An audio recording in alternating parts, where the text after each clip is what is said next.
My first layer is dry, and I can see a bit of a line right here. Remember how I added that additional water in here to blend the green into the blue and violet that were already on the paper? As it flowed downward, it did meet up with this drying area, and we did see a bloom happen here, but it's much more minimal and actually will work really well with the design of the painting for me to work with that bloom rather than having something that was really distracting and blotchy right up along this edge, which I think would have taken away from the beautiful vibrance of the flowers. And I really haven't said a lot about these brushes as I've been using them. I think when watercolor artists review products, sometimes it can be really tempting to be all swoony about a new brush and then realized that a lot of the reason that we loved it was because it was such a nice fresh brush. When you have a brand new brush, it's just going to perform a little bit better, create crisper lines than a older brush, and so sometimes we have bias just because of that. Right now I'm just going to mix some of my colors that I've been working with and start to build up some darks in my painting. And as I do so, I am going to talk more about these brushes. I'm not going to leave you in suspense, and but I want to continue using them to really get to know them and make my own opinions. Just mixing up some of the manganese blue and some of the cobalt violet deep. Another similar color, if you're not using manganese, if you don't have manganese, is Cinereous blue from Sennelier. Actually is very similar. Right now I want to play with this flat brush, and I don't use flat brushes hardly at all, and yet many artists really prefer them.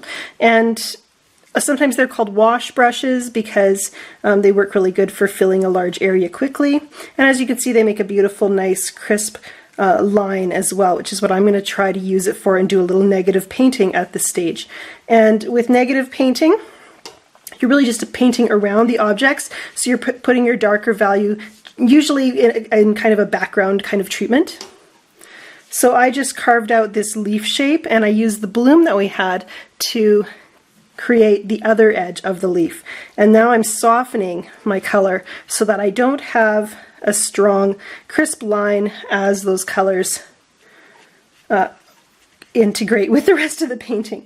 That's a little bit interesting. Just working with some of the amounts of moisture that are on the paper right now.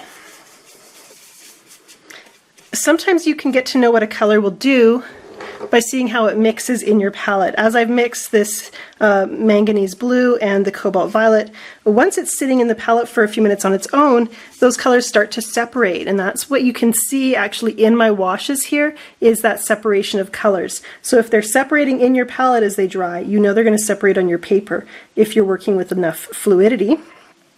Some need a little more than others, and that will help you to know if you're going to get a nice smooth wash or one with a little more texture, and both can be appealing in your painting. So I really am trying to keep my background nice and soft, but I also don't want to fall into the overworking trap of being timid at this stage of my painting. So what I believe it really helps if you're a person who tends to overwork your paintings is to plan what you want to do in advance. And often as a watercolor instructor, I tell people that they need to paint quickly because watercolor does, once it's dry, you know, it's really hard to make adjustments. And so we have to paint fast. But what I noticed was that my students would often rush through a painting thinking I got to paint fast so it doesn't dry, rather than being intentional about what they were painting. And so what I realized is, instead of just thinking I need to paint quickly, what we need to think instead is we want to think slow and paint quickly. So plan what you're going to do. That's the thinking slow part. Slow down, observe, react, work intentionally, seeing the next direction for your painting, and then from there you can quickly go in and do it. And so at this stage of my painting, I spend actually much more time thinking about what I'm going to put on the paper than actually putting marks on the paper.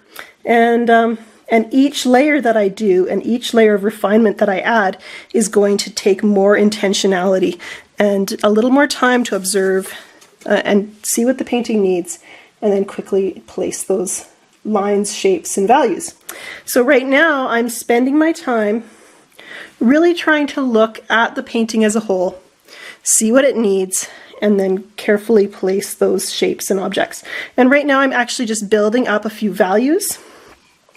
And I'm also experimenting with some brush marks, and I'm not sure you can see the subtle beauty of this brush mark here and this brush mark over here, but that flat brush is not something that I use most of the time.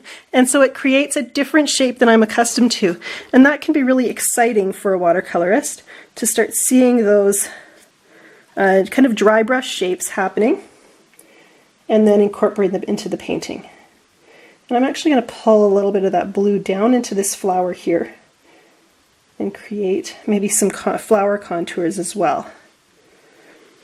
And look at how, even though that's a pale, pale value, because it's right beside white paper, it stands out quite predominantly. I'm going to add a little water to it, blend on one side, just soften it a bit, and that's going to give me a little bit of a gentler look and shape.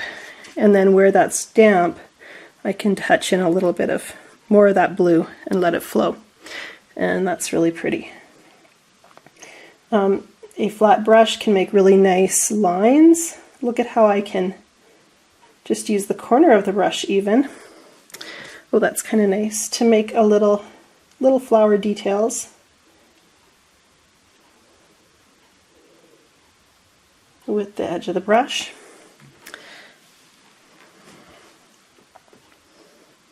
And this is a synthetic brush, this Escoda Prado synthetic, and so it has a bit of a snap to it. It's quite brisk feeling.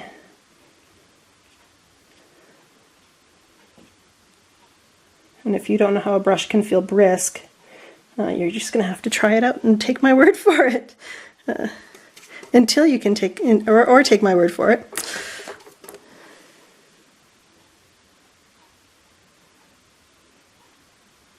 I like the little marks I'm making with the corner of the brush. They're quite pretty.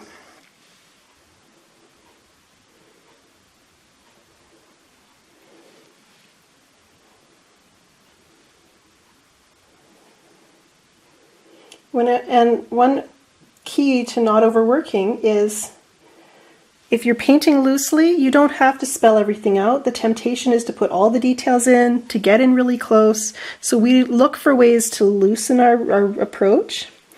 And one way that I do that is to only paint half of something. Paint partial shapes. Paint part of, maybe one side of the flower stamens and leave the other a little more open-ended.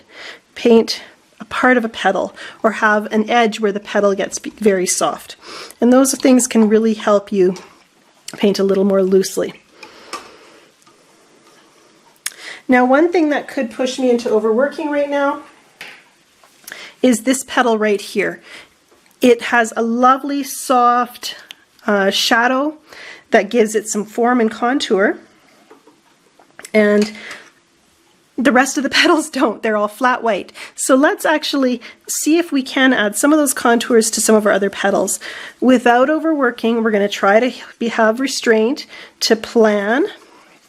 One way that I do that is not methodically working around the clock here, but I'm going to take what I've done in this petal and move it across the page to this petal here. And that way, if I decide that not all the petals need that treatment, I'm not committed with, one side finished and the rest of the painting needing to match. And that's a good strategy to take. Look for ways to create balance long before you ever get to the stage where you need to think about whether or not you're finished. And with watercolor, anytime we're working with pale colors, you're going to be wanting to use, again, a lot of water. Really dilute those colors. Remember that our eyes are capable of seeing incredible variations in those pale values. So you're almost working with invisibility if you want it to be a near pure white. painting invisible objects. And I haven't added any green at this stage. Maybe a tiny hint of green in there could be an unexpected surprise. I'm using this lovely Kolinsky sable brush, the Escoda Reserva. Something that I think is really nice is that the Versatil line is very similar in softness. And for me, the main difference I've noticed between a synthetic and a sable brush is that the synthetic brushes are going to be a little bit stiffer and a little more snappy. And as a new painter, I really enjoyed that feeling of control. But over the years, I've wanted to let the brush do a lot more of the work. And that means I've wanted a brush that was softer, had a little more, I don't know, intuitive softness to it, where it would kind of do its own thing a little bit. And so with the Escoda Versatil line, I am finding that softness, which really cooperates in creating beautiful, intuitive brush marks. And that gets me really excited when I see the gorgeous things like over here that my brush can do. Painting white flowers, the temptation is to go too dark. I'm just going to lift a little bit of color and I'm going to let that one be. I'm not sure it actually made the painting better at this point to add a little bit of shadow to my petals. Again, you do get kind of committed once you do it with one. You do feel like you need to do it with the rest. And so I'm going to do it. I'm just going to try to be very restrained about how I do it. And even make sure, as I'm painting, that the marks I'm making are all beautiful. This shape right in here that my brush created, the wet shape there, is really pretty. And by even just dotting in a little bit of that vibrant blue into that soft wash, adding a little water, letting things move a little bit, that gives me that beautiful, effortless look. A single brush stroke should still demand your full attention.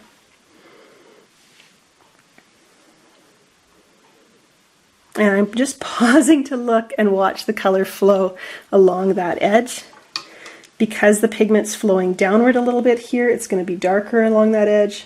I'm actually going to just soften with my brush and dot in a little bit of the violet color as well.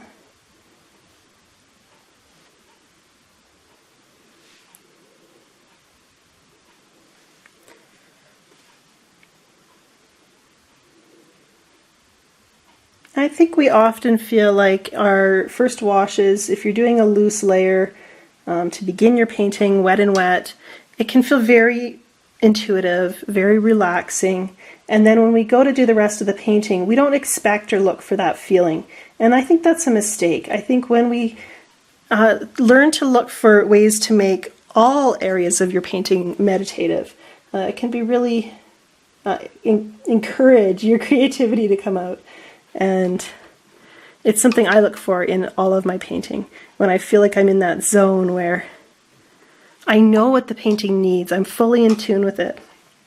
And it doesn't happen every time. It's a battle some days to get in there and to feel not lost. And so we keep painting and waiting for the next time for that to happen. Now this is the problem with adding detail to your next layer. Right now, I feel like there's a lot happening here. There are the flower shapes, which now have smaller shapes inside of them. And then there is the background, which has a lot of shapes as well. So what I need to do next, I'm going to spend some time really studying this painting and looking for ways to simplify it, to take some of those many small shapes and connect them to each other so it doesn't feel like there's so much going on. We're going to do that by adding more paint to our painting. We're going to do it by keeping our strokes bold and expressive. But until I know what my composition needs, I'm not going to be ready to do it. So here's where I need to study it for a little while. I'm ready to add some darks to my painting, and I'm going to show you how I'm planning to do this. I want to add some darks to make my values pop and to simplify some of the shapes in my background. So what I'm going to do is look for a way to add dark values in through this through a passage right in here, broadening out along this side. I know I'm going to cover up some of the interesting brush marks I talked about earlier, but because watercolor is transparent, it's not like they're permanently gone. So I never feel bad about covering up something with more paint, and especially if it's serving the greater good, which is strengthening the composition. So here I have this beautiful kind of diagonal shape right through the painting, our white flowers. We've got some echoing line along this side. So we have this kind of lighter area right in here. And then it kind of narrows as it comes down the page. And so I'm going to work on building and enhancing that with my dark values. And I'm going to take my time. I don't want to overpaint anything. And I'm going to add some new darks, new paint colors at this time. I have Holbein's Marine Blue. And I'm mixing that with Carbazole Violet, and you can see how rich and dark that is. It's absolutely just luxurious. And I'm going to go right into my flower area right in here and paint right up to the white flower petals. And then from there I'm going to start to move out across the paper. So right like that and like that. And then we get the water. And the idea here, I'm going to actually go a little flatter. The idea here is to be nice and bold with our strokes. Fearlessness is much more attractive a quality in painting than timidity. So we're working in that with that mindset. I do have to be a little bit careful right around the flower here. And then from here, I want to soften, because any lines that remain, hard edges are very dominant in a painting, in a watercolor painting, so especially one that has a lot of softness. So we want to look for, be very intentional about where those hard edges go. And I'm going to allow some of that dark blue violet to move down into the painting here. This is going to be a way of connecting the top and the bottom of the painting. Really beautiful things are happening with this marine blue and the Carbazole Violet. I'll show you. If you drip a drop of water into it, it pushes that color. You can see the blooms being created. These are not staining colors. That's what that tells us. And when you're working with non-staining colors, there's a lot of potential for interesting fluidity that happens. And look at how it swirls across the page. So I can now lighten and blend that blue violet out across the paper over here, and maybe even bring it down into my blue-green area, and continuing to soften.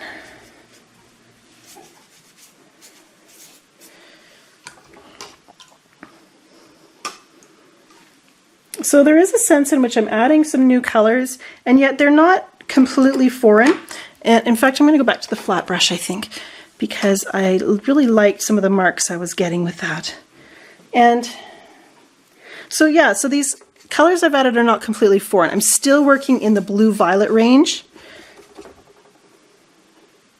I just needed a darker value, and I'm getting a really lovely stormy blue-violet with the combination of the marine blue from Holbein. Phthalo blue would have worked, I think, quite well as well. They're both fairly similar.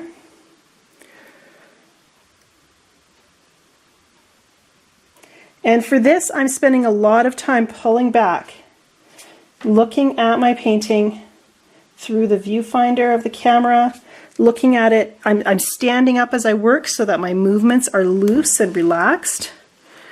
So I can adjust my paper and tilt it if I wish to. And I do.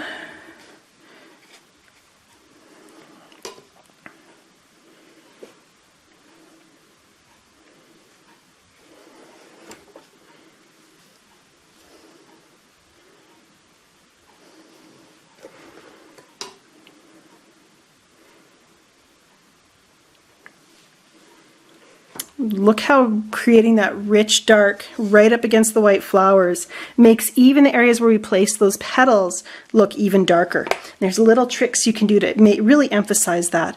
I can take my little sable brush and go into the flower center and make it look like there's a little hints of the background peeking through. Maybe there's little gaps here around the flower.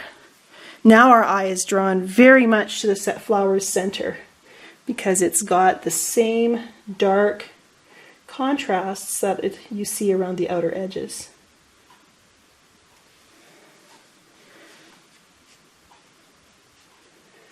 And if you're working with a small brush, remember that the tendency here is to want to get way too fussy. So I'm going to just make those little dabs, and then I'm going to put that brush away. They're great for fine lines, but they also can really make your tendency to overwork just come to the foreground. Now I'm hesitant to go too dark with my greenery here. I think it's very pretty the way it is. But I think we do need to take this shape and bring it across the painting. So I'm going to go right in here and just a hint of that blue violet in that area. Grabbing another brush.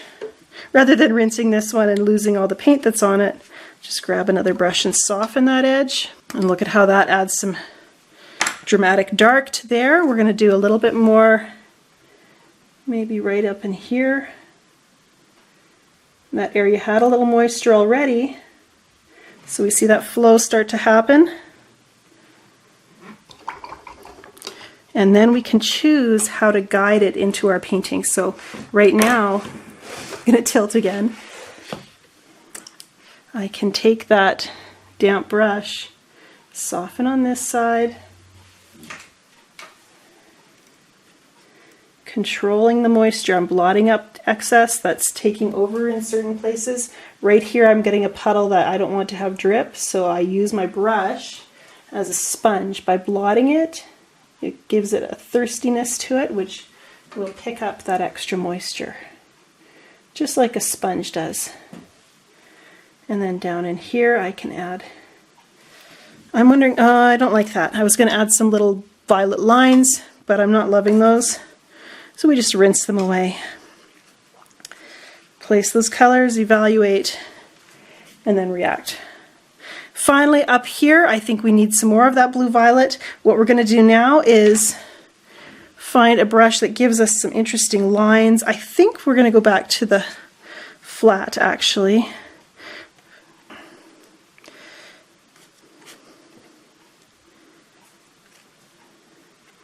Here I'm just making connections, drawing the color down. And up here, I'm going to draw some color up. Right in here, we're going to put some darks. And then once I've placed that shape and it's damp, I can add a little darker range.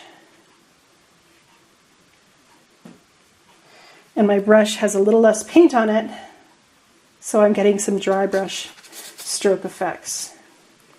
Oh, don't like the way I just covered up that leaf there. So then back in with the water, little scrub, and softened it away.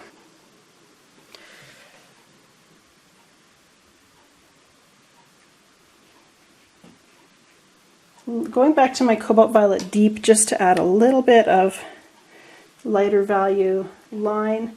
I don't want to put these dark values all up in here. I don't want to make my darks take over the entire painting. But by using some line, what happens is this heavy area here gets balanced out by the strong shapes on this side. And I think some of that is going to have to wait and let me come back to it. Now I want you to notice how much watery blotchiness is happening at this stage of the painting. I'm liking that. It's made all of this into kind of one big shape with some interesting moments intermingled here, so it's not a bunch of smaller shapes that was feeling a little bit too busy for my painting, and I'm pleased with that. From here, it's just coming back again with fresh eyes to add finishing details. I think I'm going to want to find some ways to take some of these darks and move them down here again. But I need to pull back and evaluate before I can make that commitment. Anytime you're putting your brush on your paper, you're committing to a course of action. And so a lot of times the key to overworking is just avoiding overcommitting yourself by making decisions before you really know what to do.